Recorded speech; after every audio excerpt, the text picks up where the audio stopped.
to another edition of Hope Rocks Recovery. My name is Joe DeFino, and we are thrilled to be back with another very, very special guest. Before we get into our guest, I would like to make special note of the theme music that was played just as we started. And this music was recorded by Terry Falzano, a dad, the father of Jordan Falzano. And we heard about Jordan in one of our early Hope Rocks Recovery editions. And Terry created this song in his honor and allowed us as the Hope Rocks movement to use this song whenever we felt it was appropriate. So we are very, very thankful for Terry and his talent, but also to be able to remember Jordan in this way. So I hope you enjoyed that theme music, and we'll play a longer clip at the end of the program.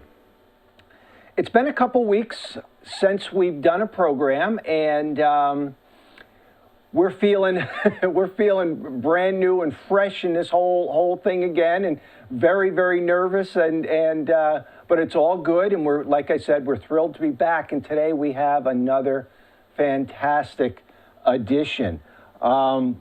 Joining us today is Lyle Fried, and we first met Lyle at the 2017, our first Hope Rocks Festival up here in Ulster County, and we were just stunned and amazed that he would travel from Florida to come up and be part of our festival and our inaugural event. And in that time, we've touched base with Lyle a number of times, and he's been a key advisor and inspiration to the work that we do. And it gives us great thrill and honor to have him with us today. Good to see you. Now, Lyle is there's so many things that we can call him. He is a hope warrior. He is a leader in the field of mental health treatment and addiction treatment and recovery. He is just an incredible lift when you follow him on his social media. The things that he posts daily are just extraordinary. He's also a person in long-term recovery as well as a musician. So we're going to see what we can pull out of him during this interview. So Lyle, tell me a little bit about what you're involved with these days. What's going on? Oh, gosh. Well, a few things. My main role is working with a new organization called Freedom Now. And the idea is to remove the barriers to immediate care for mental health and substance use. So think of it like a whole healthcare walk-in urgent care clinic that specializes in mental health and substance use. So if somebody needed to get on medication-assisted therapies, it would be same-day appointments, and be able to utilize insurance or cash pay, and we're trying to, again, remove those barriers. Or the reason that I was so excited about this project is when I owned treatment centers or ran treatment centers, one of the gaps in services that we noticed were that because of licensing issues, as you finish a round of treatment at the more acute levels, and you have somebody who's been working with your staff psychiatrist, we are only allowed to give them so much medication to leave with, and they would get 2 weeks worth of medication, but it would take 3 months to get an appointment with a psychiatrist. And when they did, it was often cash pay only, $500. And there was just this horrible gap where they didn't have the medication they needed to be stabilized, and they didn't have any option to get in. So this is a great solution for that and an answer to that. So they can do same-day appointment. If they call, they can come in that same day and see a psychiatric nurse practitioner or the psychiatrist himself, or both. They can do telemed now. We can do telemed. This model is specifically right now for the state of Florida. So anybody in the state of Florida can get these kind of attentions that they need immediately, same-day treatment. And that includes everything from the outpatient counseling, psychological and psychiatric exams, to the medication management, to medication-assisted treatment. So that's kind of my current focus, is to get this program fully launched and then be able to duplicate it in other locations to increase access. But That's in addition to my day gig, which is a program called Transformations Treatment Center, which is a very comprehensive. So they have a full standalone specialty hospital for medical stabilization and detox called Summit. And then they have, within the treatment program, they have many sub-programs. One of the ones I'm most fond of is Help for Our Heroes. So Help for Our Heroes is a program run by and established by combat veterans and first responders for veterans and first responders. And so they now have master's level higher licensed clinicians who've been in their shoes. They were once in the field and at war and working the job, and they get it. So obviously with that kind of treatment, there's a very high focus on trauma. It's a trauma intensive, but they treat everything, all forms of mental health and substance use, but specific to that demographic. Then they have other little sort of sub-programs that people can pick from. One is a music program. We have an in-house recording studio. So people, even if they're not musically inclined or don't have a musical background, they can write their thoughts down, and our staff musicians will put it to music for them and help them record their song.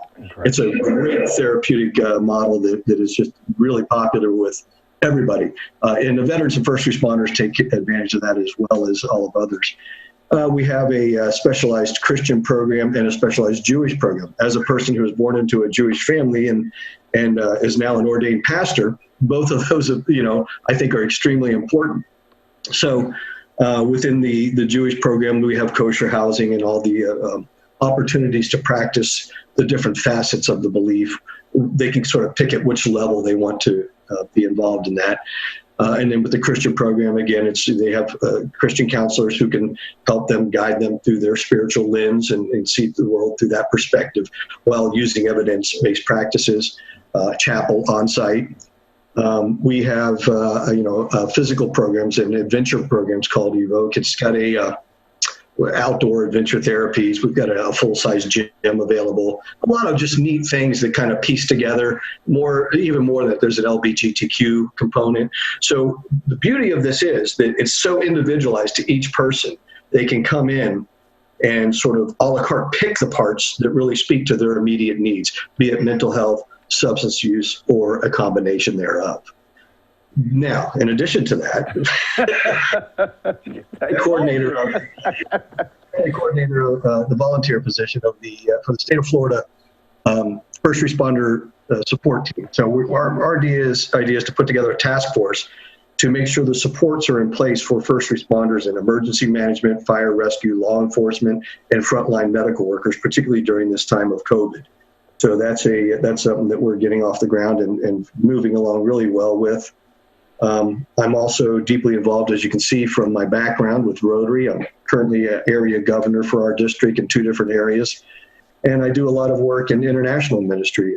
Started mostly with some medical missions and disaster relief. And then I got my heartstrings pulled on after the earthquake of 2010 in Haiti. And since then, we've been working. We've built some schools down there, work with orphanages and widow care. And we're now in the process of putting together there's a region of about 70,000 people, of the poorest people in that nation, which is the poorest nation in the hemisphere. And we're doing fundraising for a project to build a hospital in this region that has no medical care. So that's the bulk of it. And I'm working on my PhD in a faith-based approach to social work. So. Lyle, that's extraordinarily comprehensive. And the thing that I have to, as I sit here and listen to you, I have to remind myself that you're on your own personal road to recovery. You are a hope warrior in the sense that not only are you lifting yourself up and continuing that daily journey, but you've decided that you're gonna lift anybody up that reaches out or needs help, and that is just extraordinary. Tell me a little bit about. All right, this is where we're at. How did you get here? Where did the story How did the story start, and where did the story begin? Okay. Well, it started in my teens, like a lot of us. I looked for relief in something that I didn't fit in, kind of thing. A lot of that awkwardness that we have. I was so shy as a kid that when I went to a high school reunion, I had a friend of mine who's now since deceased come up to me and literally shocked to hear me talk. She had assumed during junior high and high school that I could not speak because she never heard me speak. She thought I was deaf and didn't communicate verbally. That's how quiet I was back then. So when I found a crowd that would accept me, which was not the best accepted, so that worked for me. And then some other things happened. I was on my own at a younger age than probably was healthy. And during that process as a teenager, I had just started driving, and about 16, I think. And long story short, I was abducted by a homicidal necrophiliac whose idea was to kill me and then have sex with my body, handcuff me, took me out to the Everglades, torture, rape, cracked bones, all kinds of fun stuff.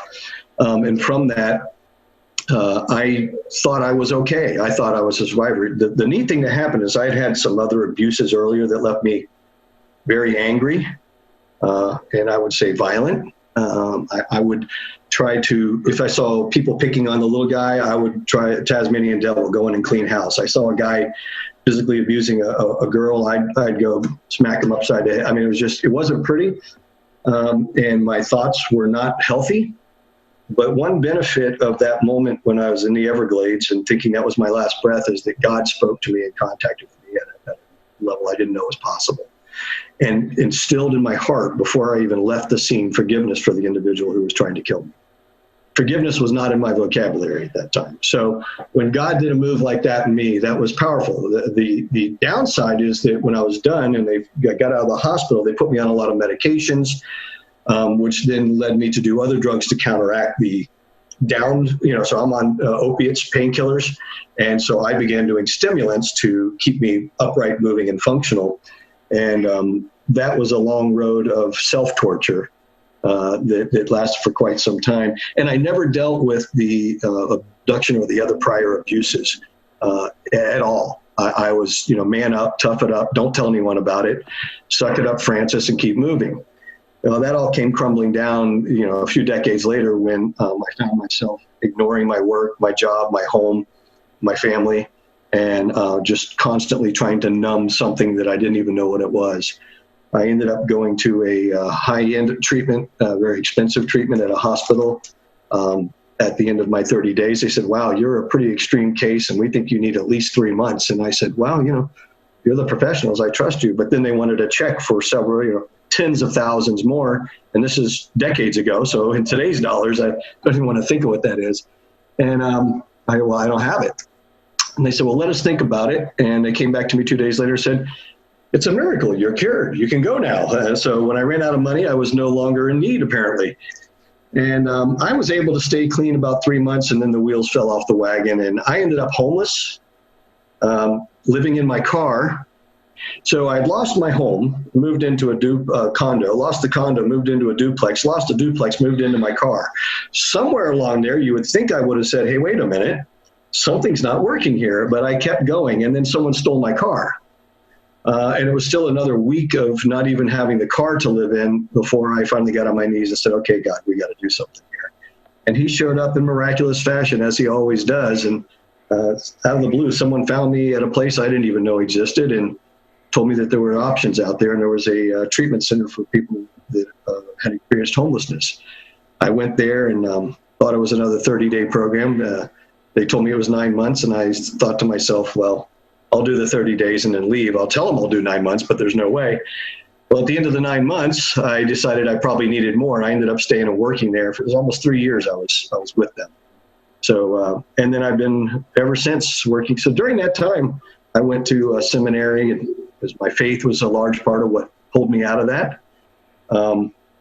And went back to school, got a degree in psychology, and just been working ever since to be more educated and more informed on how to help others get out of that muck and mire, stand up on some solid ground. Wow, what a story. About during that time frame, you lost everything. Mm-hmm. You lost everything. And here you are today. You're a board certified addiction professional. You're internationally certified as a drug and alcohol counselor. You're approved training provider for the Florida Certification Board. You're a certified health coach. You're Rotary president. How did all of that happen? You had nothing. What kind of support system? How did you keep getting up and getting after it when you were left with nothing? And that's just, from an educational point of view, but from a deep down in your soul point of view, you had this trauma that needed to be dealt with, and trauma for which we can only imagine. There had to be a process. There had to be a process. Sure, what was sure. that all about? Well, first of all, you mentioned supports, and I think that's extremely important. So early on in the process, when I got into this facility, there were a few mentors, and one was a Pastor Jerry Weaver, who was working. He had at the church they took us to, there was a subgroup. They didn't actually let us. They called him the 18-headed monster because there was 18 of us guys in this program. And we weren't allowed to interact with other people because, we were scary, dangerous, homeless-looking guys. So he mentored me in the Word and in recovery because he was a man in recovery himself. I had a counselor, we call her Miss Isabel, who was helpful in guiding and letting me see who I was and who God said I was. I met my wife during that time, my then-to-be and now wife. And she has been a rock for me as well, full support, and then God himself. And so learning my identity, that what's happened to me or what I've even done to others is not the future. It's the past. And you can build on that, and you can learn from anything. In the scriptures, it says that all things work together for the good of those who love the Lord, live according to his purposes. So I actually tell people all the time that before, when I had this business in graphic design, it was doing really well, and I was making a lot of money. It almost killed me. The money was part of my problem. I used to have a saying when I was out there using that everything's good in moderation, but moderation means never running out. Well, when you've got a lot of money, it's easy to not run out. So that almost was my undoing. The things that I thought I wanted when I got them almost killed me. And yet the things that seemingly almost killed me saved my life. So, the being homeless, it took me being homeless to finally give up my ego and myself and say, okay, God, I give up. You can do this. In the 12-step process, it's, the first thing you got to do is go, I got a problem. It ain't me. And somebody else is, better at this than me. And it's the creator, not myself. So I did all that in about 2 seconds when I dropped to my knees one night. So again, I think looking at things through that lens has changed everything for me. And so that's been a big thing. And then just, that craving to do for others and the knowledge to do it well. I ended up getting involved with some people in some early research. I am a scientific advisor to research groups, and we actually do research on the genetics of predispositions to certain mental health and substance use disorders. So we can look at what's going on from a neurotransmitter level, from a genetic level, and really customize the approach to an individual through nutrition and supplements and even medication processes. All of that just comes from me wanting to understand what I'd been through. And if I hadn't been through it, I would have never walked down there. And I consider it a blessing to have been where I was and to experience what I experienced. How do we share that hope with those individuals who look at their present condition, whatever it may be, and they cannot believe there's a better tomorrow for them? All right, if I get through this, how am I going to get through that? How am I going to be what they say I can be? Yeah, I think it's just that. It's the testimonies and the stories that others can tell you, that because we all think we've got it bad, right? I thought I had the worst situation, right? But then I look and I see that, quite frankly, other people, that's one of the beauties for me working in Haiti, is when I want to complain, quite frankly, I ate better when I was homeless than some of the people there eat today that have shelter. So, understanding it through a perspective, also understanding, like I said, in the Word, it also says that we comfort others with the comfort we received. So as we go through things, we have to understand that everything has a purpose, and if you allow it to have a purpose, and also that it doesn't change in a day, but just holding that hope and seeing others who have been there and done that and have come through the other side. Not only have they danced in the fire, but they came out without smoke, you know? And so we see when I finished my 9 months in that place, I had nothing. I had lost my home, my vehicle, my savings. I actually owed, tens of thousands of dollars. I had this, what seemed to me at the time for a guy who didn't have a job, an insurmountable debt that I was like, I'll never be able to own anything again. I'll be paying this off the rest of my life. But by taking the next step, that's that, from the 12-step perspective, that one day at a time approach, which actually comes from the scriptures as well. Today has enough troubles of its own, right? Don't worry about tomorrow. Fix what's going on here now, and that kind of focus. And working with professionals who have the background and the ability to look at your situation and show you a way out. I'm very much when I work with individuals, I believe in a solution-focused approach. Okay, don't get me wrong. We do need to understand what the problems were to be able to come up with the solution and what the obstacles are to find the way around, over, or through them. But that's the thing is, once we've identified the problem, we can now identify a solution. And there is a solution. The problem is we want a quick fix. And with many things, particularly trauma-related, there can be some ongoing work that's necessary. And you have to understand that, it's not perfection. None of us are going to be perfected this side of heaven, right? We're all going to be a work in progress the rest of our life. Give yourself a little slack. Understand that you don't have to be perfect today. You just have to try and be better than the you that you were yesterday and move forward. And I think that gives great hope.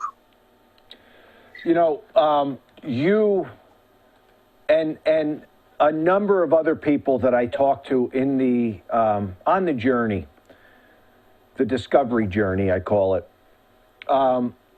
It seems to me that many have been able to fulfill or sustain their ability to continue to move on and discover who they are through some sort of a faith-based conversion. Now, Hope Rocks is not a faith-based organization, not that we, are poo-pooing it, but it just seems like this is something that is a natural part of the journey. And for you to talk, you've talked about your faith discovery and the power of this particular, of your faith, far more in these few minutes than I've ever known from you. So it seems to be a critical piece. Feel free to share on it. It is for me, and I'll say that, I've worked with folks of all faith and no faith, and so we do know, statistically speaking, that having some sort of spiritual component to your recovery increases your odds of success. And it gives, and even from whether it be substance use, mental health, or a combination, we do know that that's a benefit. And but there are many ways to practice it. And so you can be of any particular theological or spiritual outlook and gain benefit. So, there are certainly, and now you'll find most treatment centers, mental health and substance use, are incorporating some form of spirituality into their programs for that reason. It's typically an optional thing. There are some that are strictly faith-based, and they serve a clientele that they serve. But so I would not say that it has to look the way it looked for me for it to be beneficial to you. That's simply what worked for me, and certainly anybody who wanted to explore it further, I could walk them that journey that I walked. But I actually used to teach at one place that I worked. I used to teach a group called World Religions and Spiritualities. And it took all the belief systems that we know of a spiritual nature from around the globe and through time, and talked about the commonalities. Because everybody wants to talk about the differences.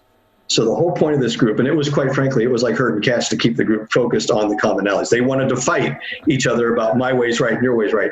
And my job as the cat wrangler was to put the food in the middle, so that they won't all be focused on one thing. So, but there are some commonalities. There are some basic spiritual components that could be explored. And some do it simply through inward work, through mindfulness and getting out of their own skin and getting out to something beyond themselves, whether it be a tree, So mindfulness is a great focus technique that for many is a spiritual component. So certainly I would recommend anybody willing to look at adding a spiritual component to their process. If they're not, there are approaches and mental health approaches that we utilize that don't incorporate that. There's a lot of work that's done outside of that realm as well, both in and out of the trauma world. So it could be anything from REBT, rational emotive behavioral therapies, to, like now we've got SMART recovery as sort of an answer for those who are uncomfortable with most of the 12-step processes involve this spiritual component. So there's a lot of options out there, and I wouldn't let that be a barrier to anybody, but I would let it be a tool in the tool belt so that they have the option.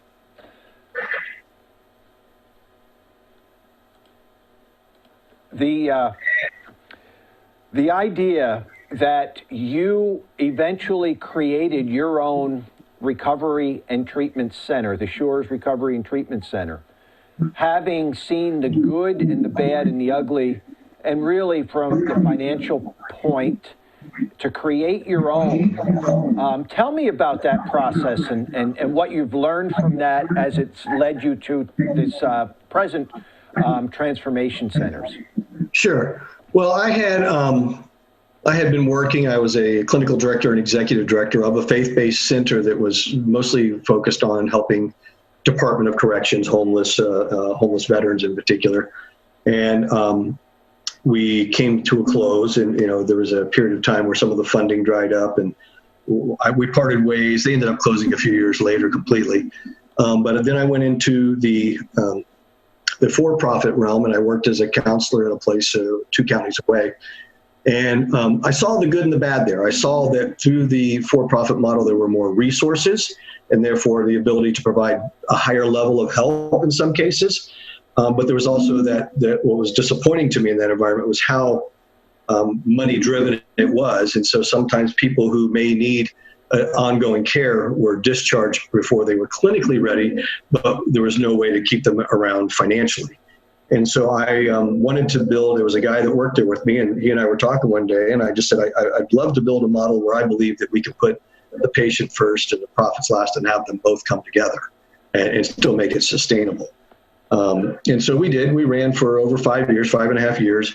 My business partners wanted to go a different way. We had invested a lot of what we had done into the real estate, which they then wanted to use for other purposes. I was actually on a mission trip after the volcano eruption in Guatemala back in 2018. I was down there, and they had voted to disband, to move on to other projects, and that's good. We had a wonderful run, and we still have some people, the hundreds and hundreds of folks that we helped over those years, and we still stay in touch with almost all of them. Now we have a group that we get together and we talk to them and stay really in touch. Just brought dinner to a couple, had a recent physical accident, so one of them that lives not far from us, we took dinner over. So again, it's good stuff came from it, and it certainly is a viable model. So how did I get to where I am now is, once that closed, I had a lot of offers, and some for shockingly large sums of money that I wish I was making, but I wasn't comfortable with their clinical practices, their reputation, and their model. I do sit also as the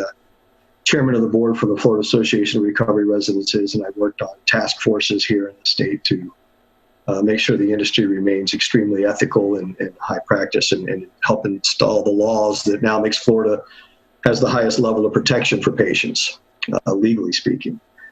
Some of that was driven by necessity. As the ACA, Obamacare plans came out, there was an explosion of people out to make money, and they often did things that were not healthy for the patient. So I believe we've got that mostly under control and continue to police that. But some of these places, I just didn't care for their style. So when this particular place, Transformations, which I think is highly ethical and highly efficient and provides a extremely good clinical value, I bid at the opportunity to join somebody that I trusted so much. That's how I ended up there. That's a great story on many levels. I just cannot get over the fact that here you are, I mean, having suffered so much in the way of personal hardship, personal trauma, and here you are creating light for so many people, and you are an incredible inspiration, Watching you on social media is wonderful. It really is wonderful, because you attack some of the most difficult and controversial subjects of the day with such grace, intelligence, and respect. You were talking about laying out the different religions of the world, and letting people come and take a piece, and people wanted to argue and fight. And I see the same thing with what you do with topics and what you do with information that you share. And, you know, for anybody out there, if you can follow Lyle on social media, you will get an awful lot out of it. And it's daily. Tell me about what is your mission with that? Because it seems like you really have, you really hit the nail right on the head with what you're doing, what we need. Well, the idea is to think, to remove the emotion and still allow you to have the emotion. So the idea is that we need to step back sometimes and look at the facts of a matter. So I have this blend. I'm a research scientist. I'm a man of faith, and my faith tells me that I'm to love everybody first and foremost. I'm to love God and love others, and that if I fulfill those two things, I've met all the requirements of my faith, right? And so that's my goal, and to do it with a true discernment, with the ability to research matters and look for the truth, to not accept things at face value, and certainly not things on social media at face value, and to help people to step back from the emotionally charged. And one of the things that I've talked about it many times in different locations, is that the issue with social media is much like we see with road rage. And it's this distance and impersonal approach. So I used an example that's not a true story, but it could be, is that if I'm, on my way to church, right, and I'm running late, and there's this person driving real slow, and there's, switch lanes without signaling, and I'm yelling and cussing and flipping fingers, and then I get to church, and here I am, it's my turn, I'm up in the pulpit maybe, and that person turns out to be little Miss Jones, who sits in the front row, and oh my gosh, now this person who I was calling all kinds of names is sweet little Miss Jones, and I realized she was, a little frail and couldn't see where she was going. So trying to remove that impersonal approach and think as though you were sitting in the room with these people and having a real conversation. The battles we see on social media wouldn't exist in a group format. They just wouldn't. I mean, we've become such a self-righteous and angry culture that we want to tell somebody else how they're wrong. And that's just not who we're made to be. And so if I can help people to step back and see two sides of a coin and say, listen, that may be true, but this may be true, and here's a way to say it politely. And the truth is, if you want to help convince somebody of anything, calling them names is never going to work anyway. I mean, we see that now, and that's the issue with the battle now with and I work with a lot of law enforcement, and I work with mental health providers that work with law enforcement. And so the issue is how you come at somebody changes the interaction completely. So if we can get all people to sit down and talk to each other like people, it just changes everything. That love and respect for others. And that's a spiritual principle in Philippians 2. It says, consider others as better than yourself. Boy, if we all took that attitude, how the world would change. Most definitely. Most definitely. We are, we're in a time, like you say, where we are so emotionally charged, and we are specifically within the last 3 months with being confined and self-isolated, and with the social circumstances taking place with the police and Black Lives Matter, and it just seems to be, we have hit a explosive point in our society, in our culture, and we need to come together in a way in which we grow from this, and I truly believe we will. What good things do you see coming out of this whole dynamic that we're in the midst of? Well, I think you'll see dialogue, and it's interesting that some of the things that people are calling for are actually already happening, and finding out how to make it happen best is, and most people aren't aware it's happening. So, for instance, the call to have a more social work approach to a lot of what police are doing. Well, the police, again, you and I had talked before, that's one of the first ways I got involved with law enforcement, was helping them to do diversion programs, helping them to employ social workers and mental health counselors into their work, so that somebody who maybe just needed to get treatment, whether it be mental health or substance use, or maybe just needed housing instead of being homeless, that there's a facet to that. Now, the difficulty, of course, is to do that in a safe way. So a lot of departments, and there's one near me that I was doing some work with before, and what they've done is they've employed the social workers to go see, but they send the officer to make sure it's a secure and safe scene so that these social workers are not at risk. You know, you get into a domestic violence, we all know, most people know, that domestic violence calls are some of the most dangerous ones that law enforcement will ever go on.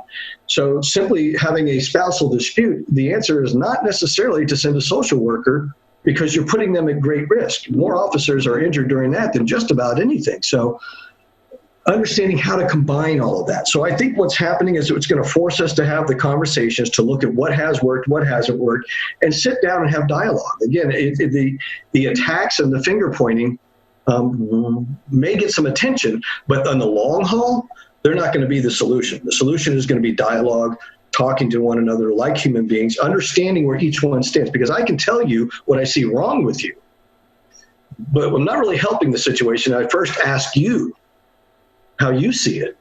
And that's true in anything that we do. So I think that this particular time is going to force everybody to start looking and talking more at what's going on and finding real solutions, and not just placation solutions, and not just knee-jerk reactions that could maybe swing too far one way or the other and ignore all of the facts, but actually get us to come together and talk.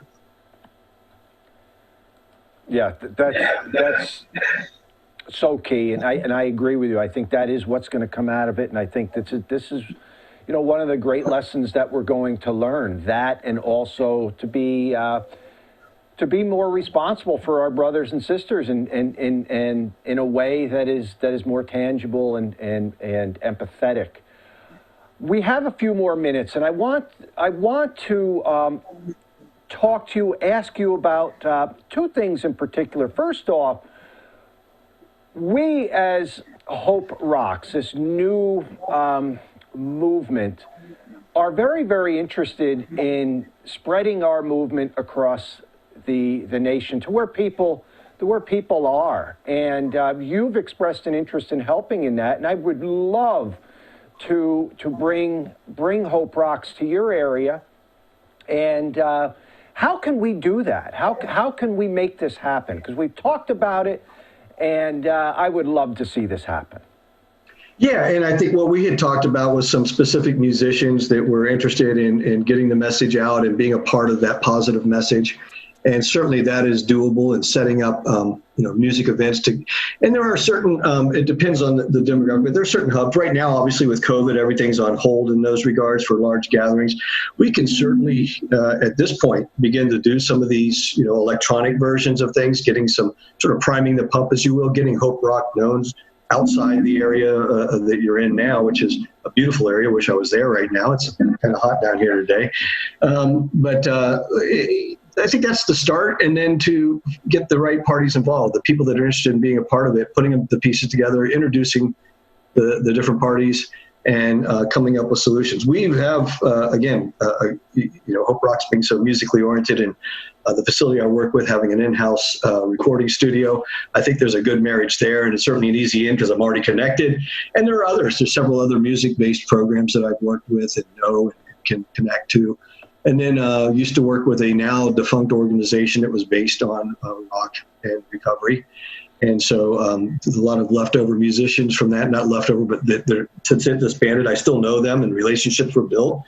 So I think there's a lot of great opportunity, and some of those musicians are in Nashville, some are out in California, some are in Arizona, some are here in Florida, some are in Alabama. And so I think if we take a little time when everything settles down and maybe get the funding and the sponsorship to put together a big, event with some of these artists coming from over. I think you'll see a really good draw and a really good message sent out. I know our good friend Mike Farris from Nashville is very, very interested in doing something like this with us.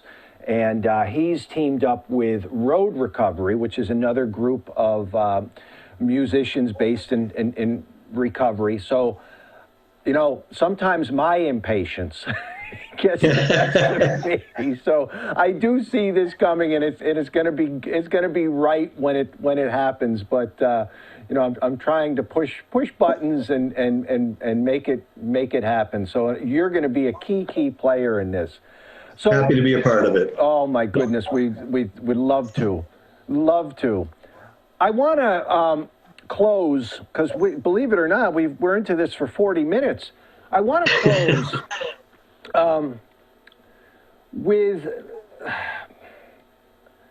again, I'm going to come back to recovery and discovering a life that you never dreamed possible, imaginable, and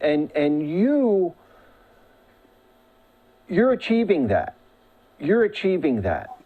For that individual who has to go back to prison, that individual who has to go face whatever it is that they have to face in order to take that step to finding themselves or discovering what their real purpose is. What advice do you have? Well, and it depends. There's so many things that we could say. It depends on their particular situation, but certainly just that begin allowing yourself to heal. Begin allowing yourself to see the possibilities.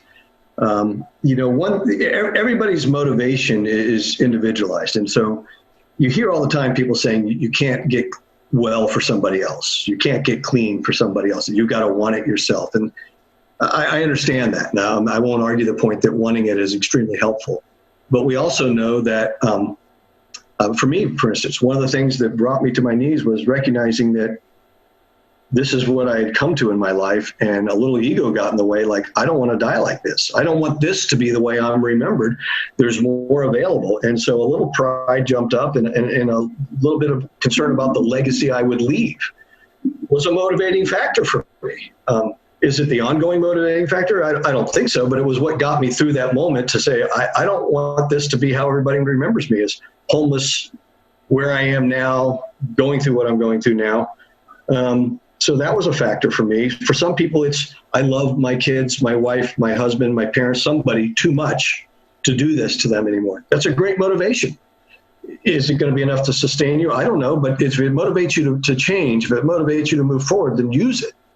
And so what I would say, if you had to go back to prison, is, for instance, I know a guy, he was worked in law enforcement down in Dade County, Florida. Had gotten on the wrong side of the law, ended up getting arrested and doing 10 years. He was a mess. His wife was ready to leave him when all this happened. During that time, he had a change. He went to school. He got a degree. He went to seminary, became ordained. He came out. He now pastors a really good-sized church there. His marriage is healed. And yes, he's not rolling in the drug cartel money like he was before, but he's happier than he's ever been. And so even going to prison, you can utilize that time. Is it a desirable path? I would not recommend it. But once you understand what your options are, you pick the best and do the best with them. And there is always hope on the other side of that. I've had guys who told me, they've come out of treatment and said, when I go back home, there's a warrant waiting for me and I have to go to jail for a period of time, possibly to prison. And we've talked about it. And we've case managed them through that and counseled them through that about how to do that well. And how to come out the other side of that with some benefit. There's one of them in Virginia is getting ready to be released soon after, I guess, 4 or 5 years now. And he's going to come back down here to Florida, and we're going to help him get started and get back into life again and a career and a job and get him stabilized around some good support systems. So, he's done the things during that time to refocus and realize the things that took him there and the things that will keep him from returning. So, there's always hope if you're willing to do the work and focus on the right things. Lyle, thank you for that, because I totally agree that, hope is the most powerful force in the universe. It's also the most fragile. I'll be right back. Just hang on for a second. Ladies and gentlemen, thank you for joining us. I want to make a couple of quick announcements before I return to Lyle, who's come to us all the way from Port St. Lucie, Florida. We have a number of events that are scheduled throughout the summer, and with the COVID crisis, they are slowly being postponed or changed. We still have our Hope Rocks Festival scheduled for August 29th and 30th, and as long as the state of New York and the county of Ulster, if we're able to reach those milestones to have this festival, we are planning full force to bring that to you. We need it. We need it. Our motorcycle run, bicycle run, our Hope Rocks Rumble, and our Tour de Hope, we've had to postpone those. We're looking for rescheduling those in the fall. We have Hope Rocks the Campus coming up in the fall, so hang tight. Follow our Facebook page, follow our website, and we'll keep you up to date. In the meantime, be present. Know that you matter. Know that you're important. Know that you have no idea the impact you have on other people and how important you are to them. But also know that tomorrow holds an unbelievable promise for you. Make it through today. Make your goal to make it through today. We're here for you. We care for you. But not only that, we know that you have everything you need to make it through today, to discover who you can be tomorrow. Lyle, thank you so much for joining us. It was an honor, a privilege, and bless you and the work that you do, and good luck to you and your family and all the things that you have going on. I don't know where you find the time, but you are an inspiration. People are watching, and thank you for that. Well, thank you. The honor was all mine. It was really great to see you again. It's great to see you. All the best.